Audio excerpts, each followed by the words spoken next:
We are recording today, okay? Last time when we were here last week, we didn't. Tony Joyce Testing. the production guy for Avila Productions. Avila Productions has got 65 different cable stations, and he handles the production. Frank Avila was going to try and be here. He's the commissioner of the Greater Cook County Water Reclamation District. They work together there, and Tony is the production guy for Avila Productions. So we're using a mic, which means this is a dress rehearsal kind of, okay?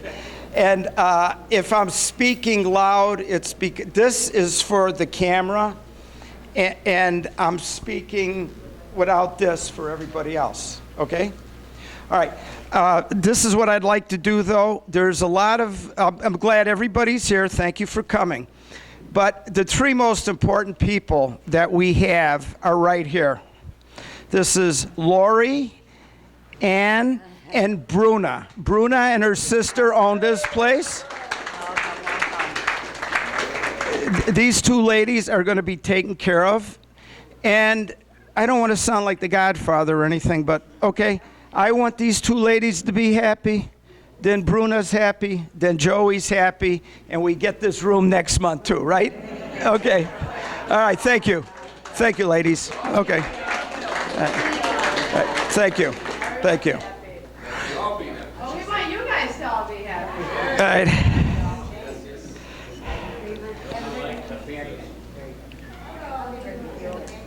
Okay, so I may be talking loud, but if that's the case, you got to live with it because we had so much noise, last time over there. We got to live with it, okay? Anyway, we've started this. This is the second meetup that we have. It's called Let's Make a Deal. I've met a lot of people here at different meetups, and the way those meetups go is that you have a lot of people that want to get involved in investing. They're newbies in investing, and there's people that want to learn about it, and there's people that bought their first 2 flat and stuff like that. Because I've been talking to a lot of people, and they want to say, Joey, can we get on the Joey B team and get involved with us and stuff like that? I said, okay, but the format that we're going to have over here is basically I'm going to introduce you to people that you will probably never meet in your life, okay, for a lot of reasons. One is they're from all over, but I've been doing this business for over 40 years, and I've met a lot of people. And last time when we talked, when you're a beginner in this business, when you're starting out, you got to go 2 ways. One is you got to get the education. You got to learn it. It's like going to school. If you don't learn the alphabet, you're not going to do sentence structure, words. You're not going to get into paragraphs, and go along. The other thing is, and I learned this from a lady named Idelle Rosenfeld. She was just the opposite. She says, I said, hey, I'm going to take appraisal. No, you don't need that. They got their own appraisers. What do? Go out and meet the people. Anything you said to her, she was one of the most successful brokers ever. Go out and meet the people. So I'm going to introduce you to people tonight, okay? Afterwards, we're open. You can talk to anybody you want. We established, we're calling this a series, okay? And the series is Self-Made in Chicago. Last month, we had a fellow named Igor Blumen. Some of you people met him, okay? I know him.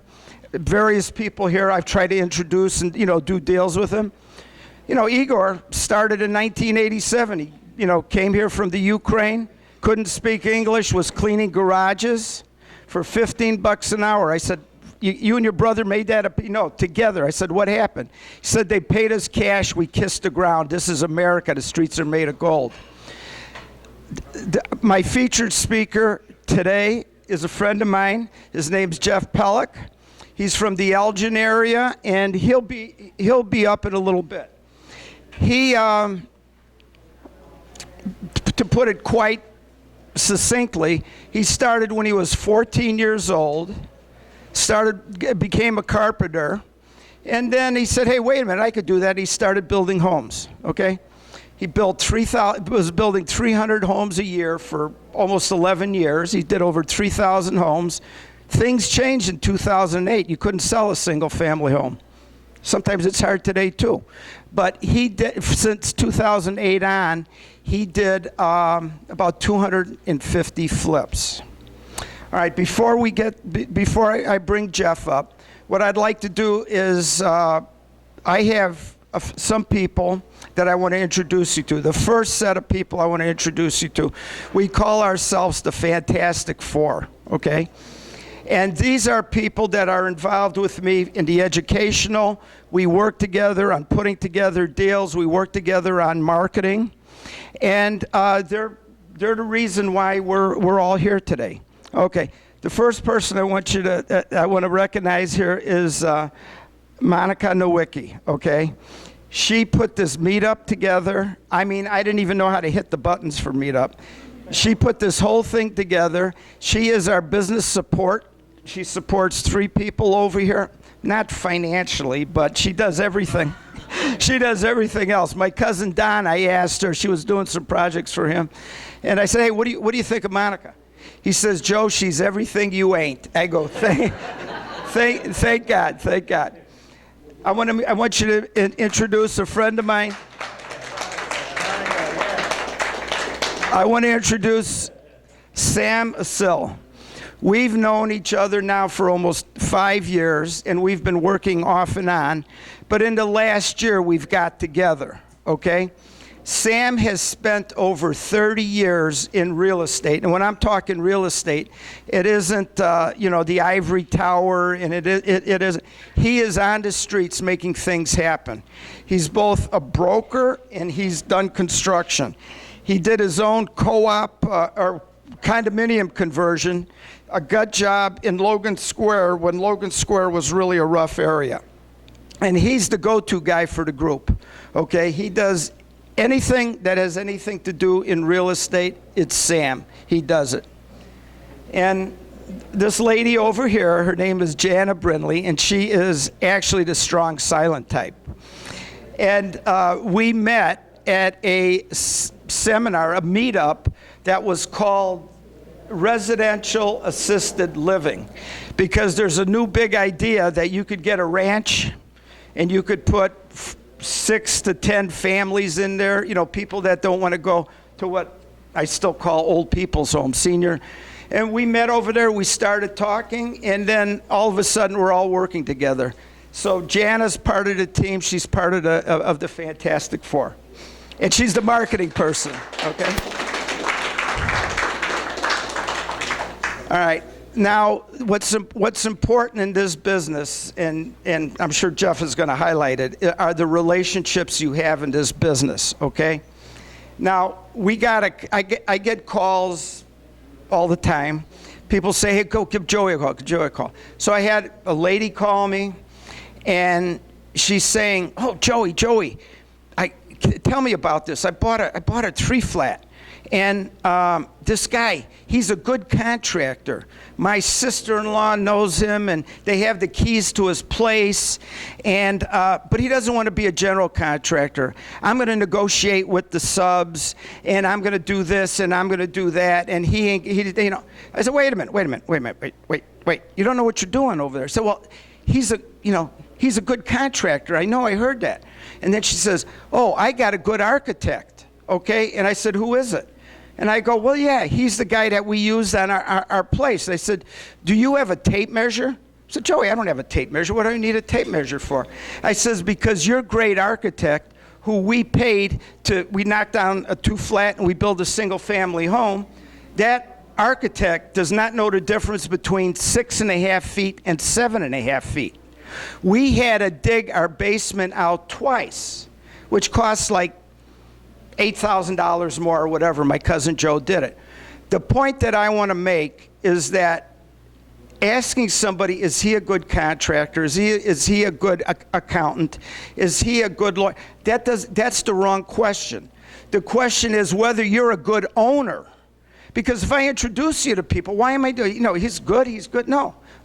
How do I know you're good? You have to be a good person. You have to be able to work with them. People are great for me, and I'm going to introduce you some people that are really, really great. But are you going to say, do you recommend, are they good? I said, well, you listen, they're good to me because I'm good to them, but they have also tested, we've gone through time, okay? A long time together. And if I could give you an example of what a long time together, when's the reunion? June 4th? It's Saturday, June 4th. This is my best friend from Notre Dame, and we are having our 45th college reunion next June 4th, 2 Saturdays from now. Okay? and you want to say, is he a good accountant? Well, he's a great accountant to me. I've known this guy way more than half my life. And, he said, what's your definition of a good accountant? I said, Alan, don't be too aggressive. Don't be too easy. Just don't get me audited. In over 40 years, I've never been audited on my return. It's been some K1s that some lunatic partners that I've had, and he says, Joey, we're getting audited. I go, they going through my stuff? Well, no, it's a K1, it's this and that. So I got to test the time. He's a friend of mine. He's been an accountant for 40 years or more. And, we're together, okay? I got another friend of mine and his son. This guy's name is Chuck Kendall, and this is his son, Scott. I could guarantee you, there's a few things I could guarantee, but one of the things I could guarantee is that you will not find anybody who's done a greater volume of financing than these two fellas. In the 80s to the early 90s, the two of these guys did over $1 billion of apartment financing in like over 60 projects. And I owe Chuck Kendall a lot. In 2007, I was in the middle of a condo conversion on Bryn Mawr, and he bought 2 condos from me for $369,900 a piece. He took me out of about $700,000 in debt, and he's a great guy. Is he a good guy? Yes, he's good to me, and I'm trying to be good to him. But you want to know something about financing? You'll never learn anything more than these guys over here, okay? And what I'd like to do basically now is I want to introduce you to Jeff Pelock. He's got a story, and he's, part 2 of Self-Made in Chicago. And I'd like to just turn it over to you right now.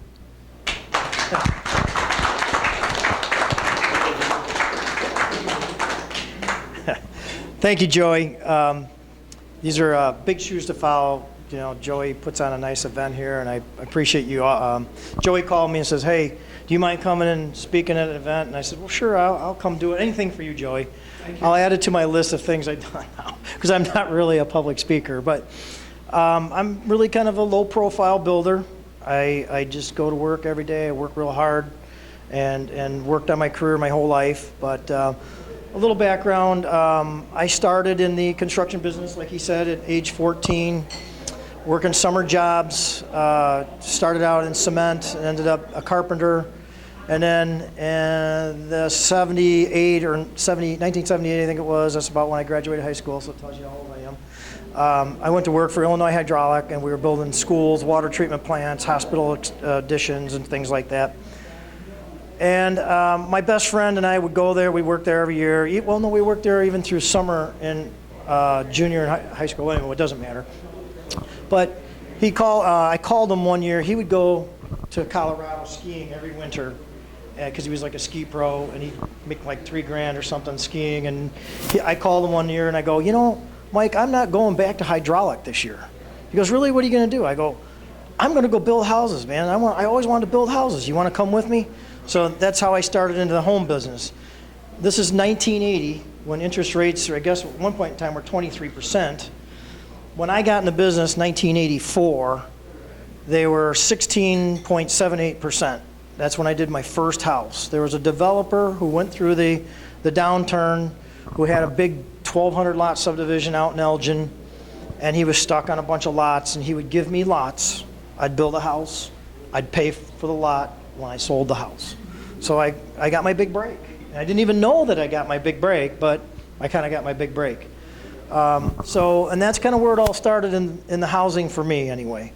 I went on to building, 2, 10, 25, 50, getting into multiple subdivisions, and pretty soon it was in the hundreds, and then it peaked off for about 10 years, 300 homes a year roughly, maybe a little less than that first couple of years, but overall I've built 3,000 homes since I've been in business.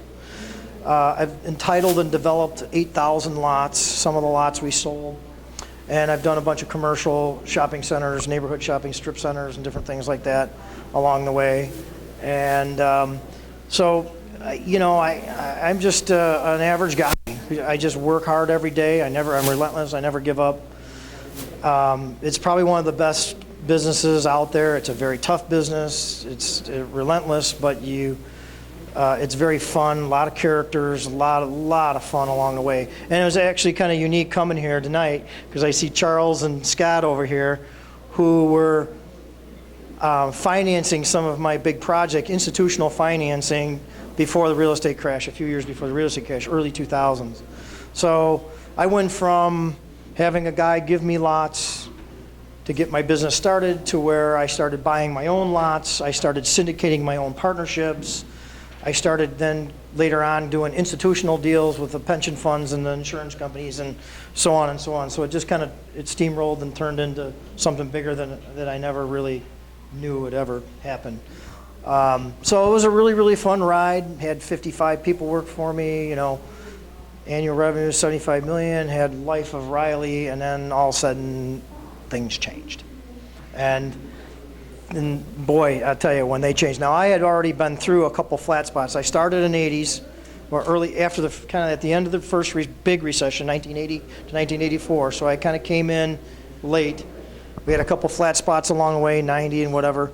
And then, then 2004, or actually 2007 came along, and we started getting knocks on the door from the bank. Hey, we're not going to be in the finance industry anymore. Can you take your loan somewhere else?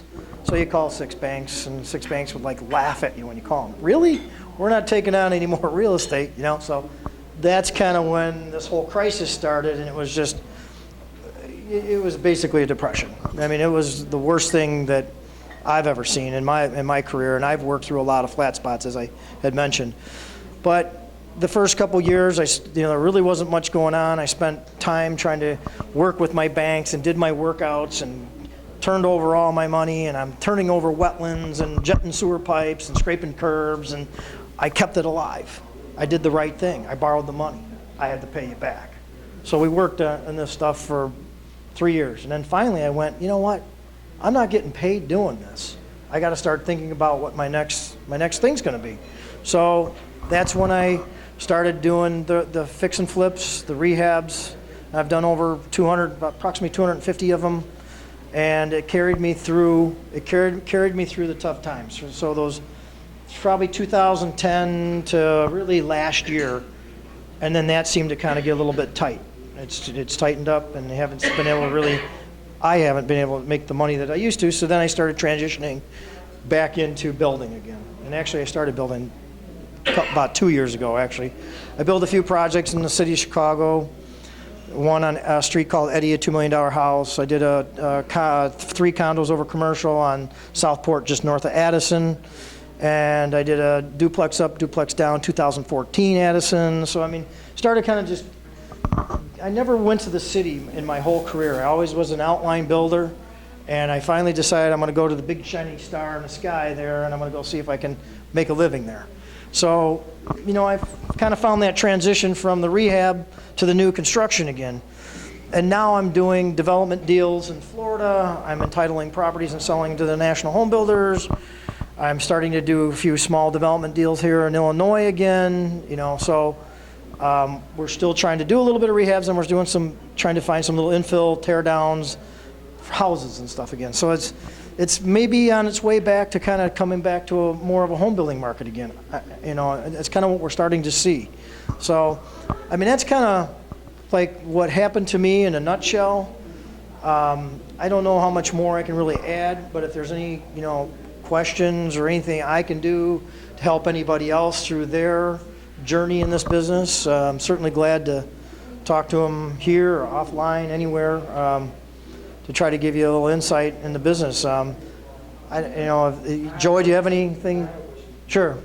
You're not worried something will happen to you like you happened in 2008 building homes? That there's always that risk. Nowadays, I think you're going to try to play a little more defensively.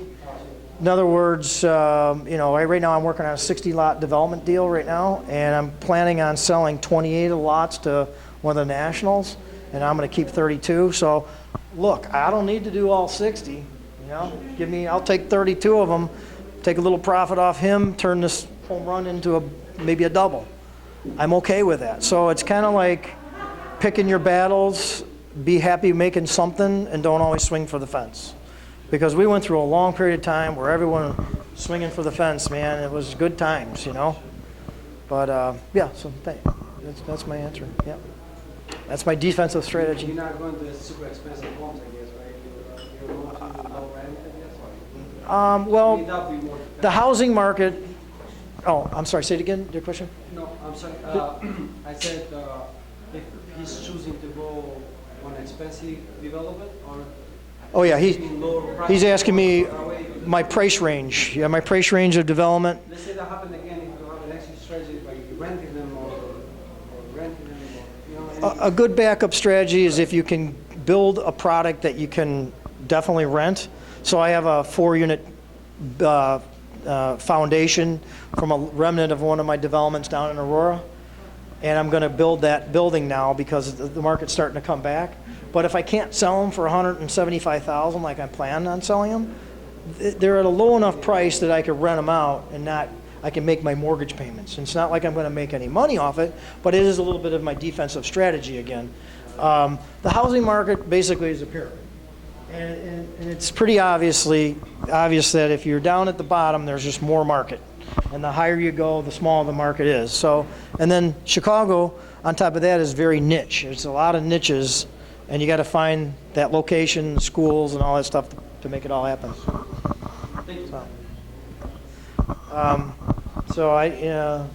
Trying to think, Joey, if there's anything else you would like me to cover. The business is definitely, like Joey said, it's a relationship business. Networking is very important. Whenever I need more deals or I need to find something or try to make more money, I just start networking harder. And when I do that, I end up meeting people, things start to happen, and I pull deals together again. And right now I got a lot of deals going again. And even when I'm raising capital, same thing. I raise a lot of capital for my deals. Some of them I fund myself, some of them I bring people in. So I'd rather have 50% of 50 deals than 100% of one. Just my strategy. It's how I built my business last time. Thank you. Well, listen, you could see why I asked him to come down. When I was telling you about this Idell Rosenfeld, I didn't tell you the backstory, okay? When I just got out of school, I went to Notre Dame. I got an MBA at Northwestern, and I was going to turn the world. Man, I was hot. It was 1972, and I was going out, and I was interviewing, man. I was interviewing, and everybody was lucky that I was going to talk to them. I met with a guy, Eugene Matanke and Associates. Do you remember that name? They were on 55th and the Dan Ryan. They had a big project over there. They were big. Arthur Rubloff was the biggest at that. No, Draper and Kramer, who I wound up getting a job over there. I got a job there. I interviewed with them, and I interviewed with Eugene Matanke and Associates, and I met with Eugene Matanke, and I came strutting in over there. Hey, I'm a big shot. I got an MBA, this and that, and this guy was down and dirty, man. He made millions. He made them in the 60s, 70s, and basically he threw me out of his office, and I said, he said, come back in 5 years when you got some experience. I said, in 5 years you're going to be coming to me. And Idell Rosenfeld was his big broker, and 5 years later she was selling them to me. But I remember when I walked out, I said, you know what? You're the type of guy that would go for Joe Louis, and I think it was still Cassius Clay in those days, instead of Cassius Clay or Muhammad Ali. No, you'd rather go with Joe Louis because he has experience, this and that. Let me tell you, 40-some years later, experience is where it's at. I mean, you could learn more from a Jeff Pelock, or you could go trial and error and learn it the way I did. And the weeping and gnashing of teeth is beyond. Look, there's no mentors nowadays. I was telling you, I had mentors. There's a lot of young guys over here. Do you have mentors? Do you have people that are taking you under your wing? Well, I don't think so. And listen, my mentors were Idell Rosenfeld, Isidore Naaman. You know where they were my mentors? Because they were making money because we were buying apartment buildings. Alan was the controller. We were growing. In 1979, we had 112 employees, man. We were rocking and rolling. By 1981, there was 6 of us. There was 6 employees. I put a big addition on my house, $180,000 addition in '78, and $45,000. And I couldn't afford to pay anybody. I had weeds this high, and me and my 60-year-old father were pulling the weeds. And sometimes young guys have too much testosterone in a lot of ways. You know what I mean? You think you could do a lot of things. Anyway, so I didn't have one of my props the last time we were here, but I recommended this book. It's called Self-Made in America. And this book here, I think, is an entrepreneur. If you're an entrepreneur, you got to read this book, okay? And this is where I came up with the idea of Self-Made in Chicago. And this book here, I advise everybody to get it and read it. This fellow over here, his name's John McCormick, okay? A real tough high school graduate, New York City, became a cop in New York, okay? And him and his brothers scraped together some money, and they bought Christmas trees, and they started selling Christmas trees, for Christmas. They made $3,000, and they said, okay, let's put it in the stock market. This guy put the $3,000 in the stock market, and he made $100,000 and within a year. He made $100,000. So the stock, the company, I forgot what the name of it was, they said, hey, how did you do it? He told them, and they said, man, you're smarter than our traders. They hired the guy, okay? He started with $100,000. They gave him $100,000. He turned it into $1.5 million. He was a big shot. He had not one limo, but 2 limos. His wife, who was his girlfriend, then left him. He said, you know what, you're a jerk. I liked you better when you were poor. He's a big shot, this and that. Guess what? 6 months later, he was broke. He was bankrupt, and he was on a hook for $150,000. He's walking down the beach in New York, and he's going to jump off the pier. He's going to kill himself, right? He runs into a 75-year-old guy. The guy's name is Abe. And Abe looks at him. He goes, hey, what's wrong with you? He goes, da-da-da-da-da. And he says, well, what happened? He said, well, I'm 25 years old. I made all this money. I went bankrupt. Abe goes, wait a minute. You went bankrupt when you're 25 years old? Yeah, I went bankrupt in da-da-da. He says, congratulations. I was 40 for the first time I went bankrupt, and then I went bankrupt twice after that. So this guy says, wait a minute, you're happy? He goes, yeah. He says, man, you got everything going for you. He says, oh, no, I don't have anything going for me. I owe 125. I'm going to kill myself. He says, no. He says, let's do a balance sheet. He says, hey, wait, you speak English, right? He goes, yeah. He says, you were born in America? He goes, yeah. He goes, do you know what the currency is? He goes, yeah, the yen and the dollar. He said, no. Do you know what a dollar is made of? Nickels? Yeah. He said, you got friends? He said, I don't have any friends now. They left me because I don't have any limos or any money. He said, you got some left. You got family? He goes, yeah, I got family. He says, you know what? This is what I want you to do. Go find 3 people that came to America. They didn't speak the language. They didn't understand the currency.